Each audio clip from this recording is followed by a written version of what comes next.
pergi ke pasar membeli parfum. Parfumnya sejumlah 7. Assalamualaikum warahmatullahi wabarakatuh.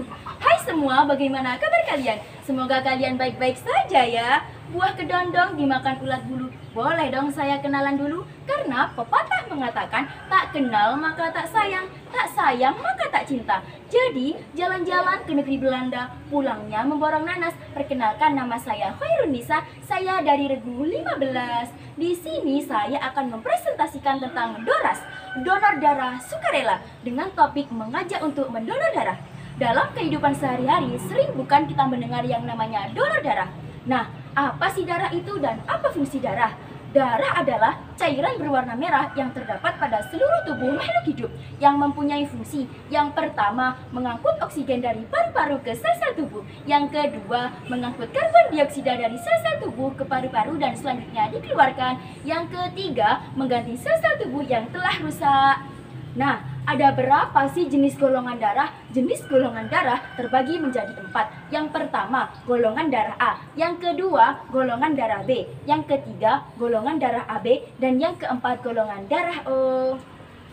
Jika seseorang mengalami kecelakaan atau sakit yang menyebabkan kekurangan darah, nyawanya bisa terancam loh teman-teman. Jadi perlu melakukan yang namanya transfusi darah. Nah, sebelum saya menjelaskan apa itu transfusi darah, saya akan menjelaskan apa itu donor darah.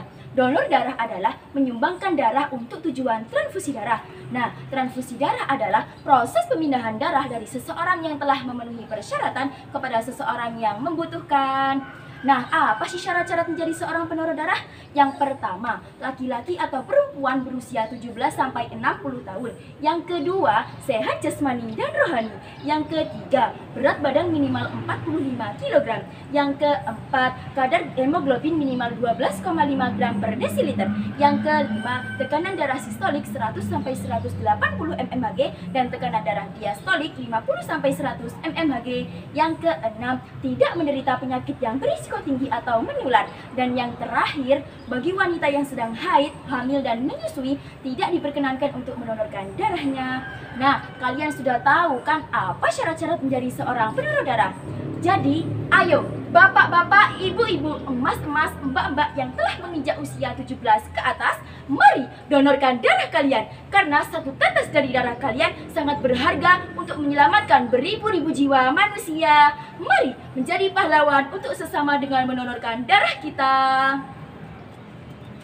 Nah, bagaimana sih cara mendonorkan darah kita? Yang pertama, calon pendonor darah datang ke UTD PMI atau acara-acara tertentu. Misalkan jalan sehat, senam pagi, dan lain sebagainya. Yang kedua, calon pendonor darah mengisi formulir donor darah. Yang ketiga, petugas akan memeriksa kesehatan calon pendonor darah. Dan yang keempat, asisten transfusi darah akan mengambil dari pendonor darah.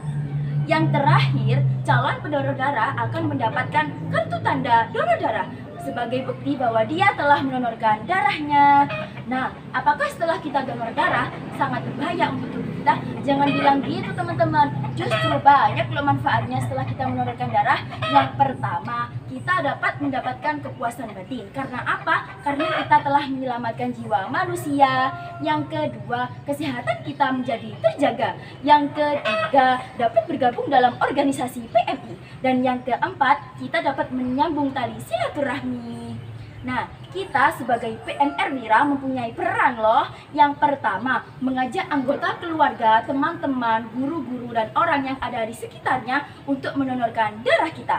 Yang kedua, menyelenggarakan donor darah di sekolah secara rutin. Yang ketiga, kampanye donor darah.